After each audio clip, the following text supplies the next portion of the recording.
here we are.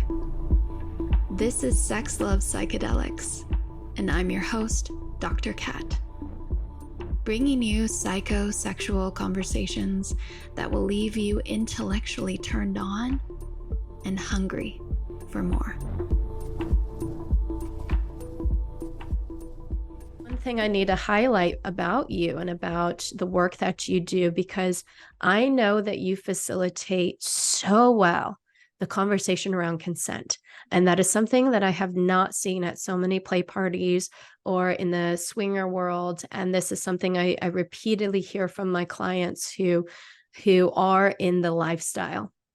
that there isn't a container set. There isn't a conversation about consent, that they take Molly or they take drugs to bypass their own boundaries in order to put themselves into a space to be sexual or to be turned on. And that's not authentic for them. So can you explain this container that you create? Why is this so unique and powerful and healing? Yeah. So around the consent thing, I do see more and more other groups really, like in the play parties I go to, like putting more attention on consent.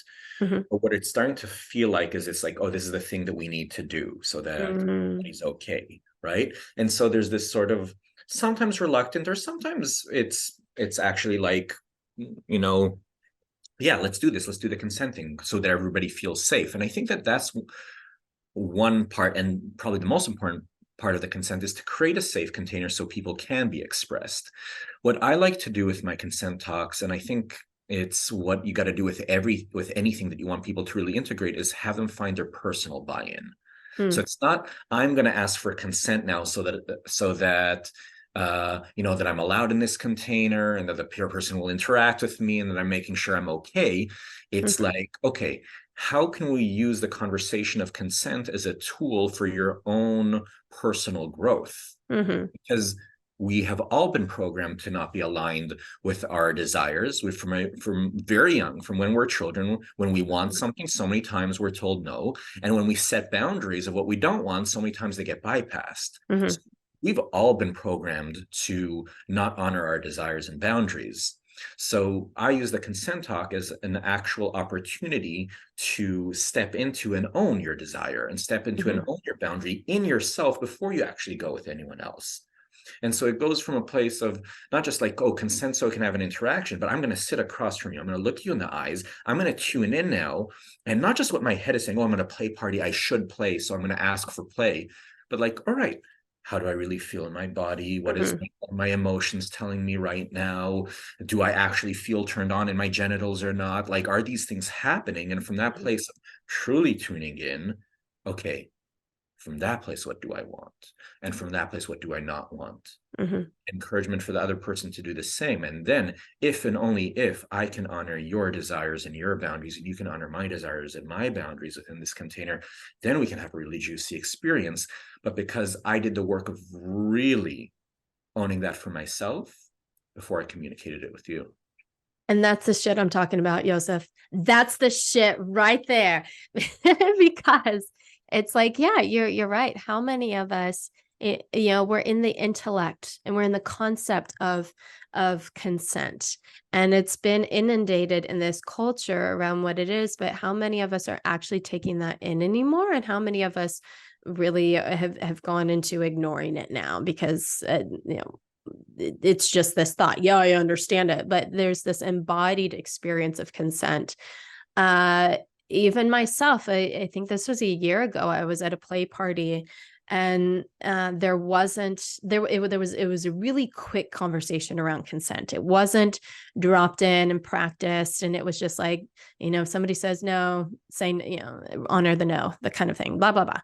And somebody was touching my back that I didn't want to be touching me, but I froze and I could not, for whatever reason, like I have my own personal reasons, but in that moment, I could not access the words. They weren't there. It was as if the disconnect between my body and then my mind. And afterward, I was able to process this whole experience and have a conversation with the person from a place of information for the person, not shame, but information for the person. This person did not know. This was the first play party they had ever been to.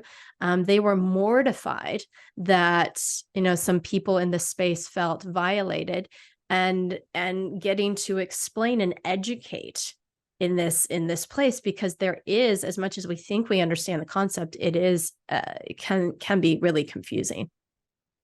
What a blessing for that person that they got to have you, a person who's like integrated and understands and can both give information and at the same time hold a place of compassion and understanding for where the person's coming from. A lot of times that's not the way it ends up for people. Yeah, it's interesting to have these conversations of boundaries, violations, consent, conversations, miseducation, education. Like, it's not, this helps us to see that none of this is really black or white. Oh, yeah. And because it's not black and white, we can unintentionally do harm. And that's why it's so important to prepare ourselves, to have the time of preparation, whether it's a play party, whether it's a psychedelic ceremony, whether it's a play scene with somebody. How much we prepare is just as important as the actual experience itself. And each of those experiences really requires a different type of framework. Mm-hmm. Like at a play party, I'll always, when it's new people and some maybe some more experienced, some newer, it's in like this kind of like a lot of people type of environment. It's like, okay, let's get really enthusiastic consent. If it's not a fuck yes, it's a fuck no. If you're in a scene, that you're going to step into a scene with someone, that's not always true. If it's not a fuck yes, it's a fuck no. Sometimes it's a maybe, and I'm hesitant. And it's a conversation around what will create the safety for you to explore this edge. Mm-hmm. That's a very different consent talk. So every situation, like what I was saying earlier, if it's professional, if it's mutual, if it's a big container, if it's a small container, each of those require their own sets of dynamics. For it really depends on what you're looking to explore. And I find what happens is it's so easy for us, and I catch myself in this too, rest on our laurels. Oh, this is the consent framework I use, I'll just always use this, right? Each time, like, how can we step into the container with curiosity for what will most benefit this container? Well, that was fun. Thanks for tuning in, lovers.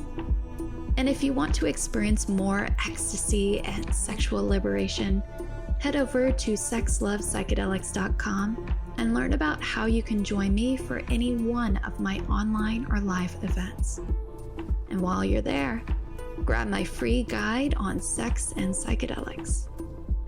Remember, this podcast is for entertainment and educational purposes only.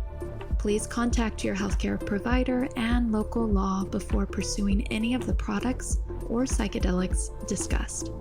And one final note here. I make this show specifically for you. If you're loving the show, then be sure to leave me a review in iTunes or Spotify to let me know. Happy to be here and happy to serve. I'll see you next time on Sex Love Psychedelics.